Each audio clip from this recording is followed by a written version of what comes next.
Today, we're going to talk about procrastination. You know, I hear a lot of people talking about, what do I do to stop procrastinating?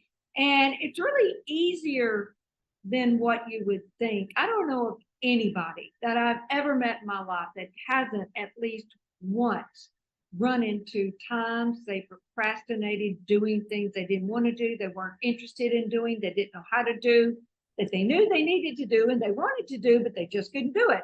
So if this is you, you probably want to listen today.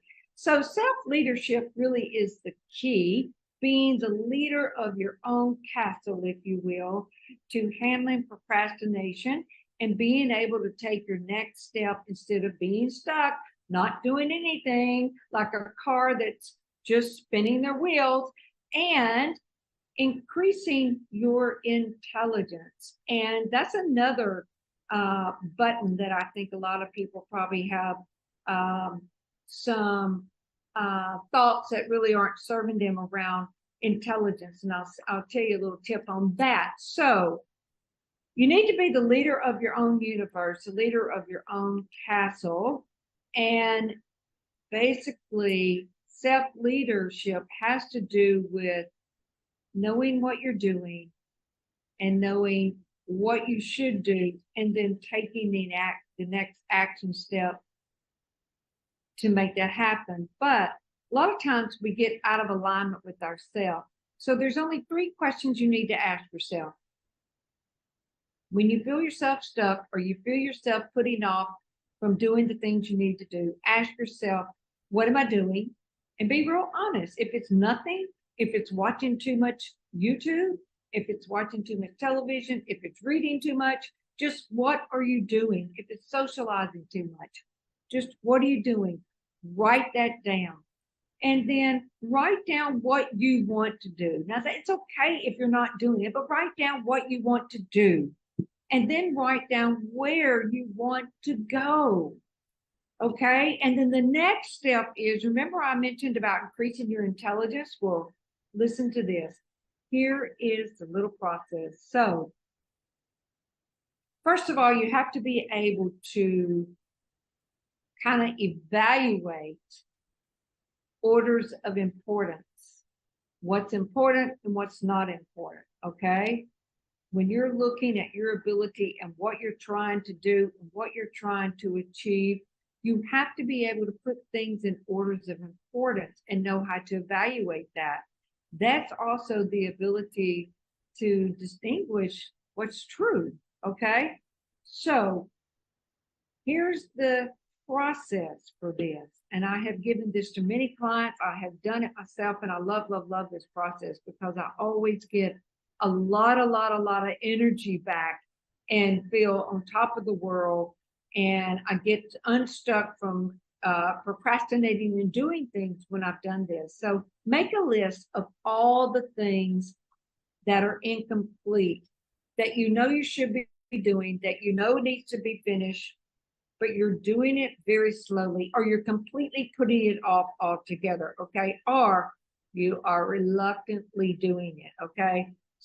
Doing things slowly and reluctantly is such a mood level killer, okay? So write out all the things that are incomplete. It could be just as simple as calling someone back and confirming an appointment, okay? You know you need to do that, but you really don't want to. Does it really matter? Well, yeah, you need to do it. So it could be areas such as areas that you know you need to grow in, and you may need some more knowledge. It may be paying off debts. It may be some chores around your home. It may be making a call and getting some estimates on some things. Maybe actually changing jobs or job locations. And it can be as simple, but these are also very, very charged things, such as making that phone call and handling a person, having a tough conversation, and maybe getting more harmony in, whatever you need to do. But when you do this, when you write out all the things that are incomplete, I did that one time, I want you to know, and I had a whole entire notebook paper filled all the way from the top down to the bottom, but I tackled it one Saturday. So after you make out your list, put them in orders of importance, okay? Evaluate what's most important. Now, when you do this, there's usually one main major item or area that you're putting off doing. And that if you completed that and completely handled it, it would result in you being able to complete a lot of those other cycles and activities that are on your list that are incomplete. Okay. And so there'll be one area, just one area, that will basically be really ruining your life and causing your life to be out of alignment. It is that simple. So I know it works. I've done it. You know, Alan even wrote a book about it. Well, he didn't write a whole book about it, but he wrote a book, piece in this book, The Secrets to Increasing Your Power, Wealth, and Happiness. And he gives an example of a person that he had do this exercise, and the person wrote out all the things that were incomplete. And there was one thing in the book, there was one thing that if he did it, he would be able to get all the other things done very, very, very fast. So, and basically it was make more sales, make more calls, because if he made more calls and made more sales, his numbers would go up, and the yard getting mowed and all the other things on his list, he could have afforded to have somebody take care of those things, because at the top, he needed to bring in more income. So that is what he did.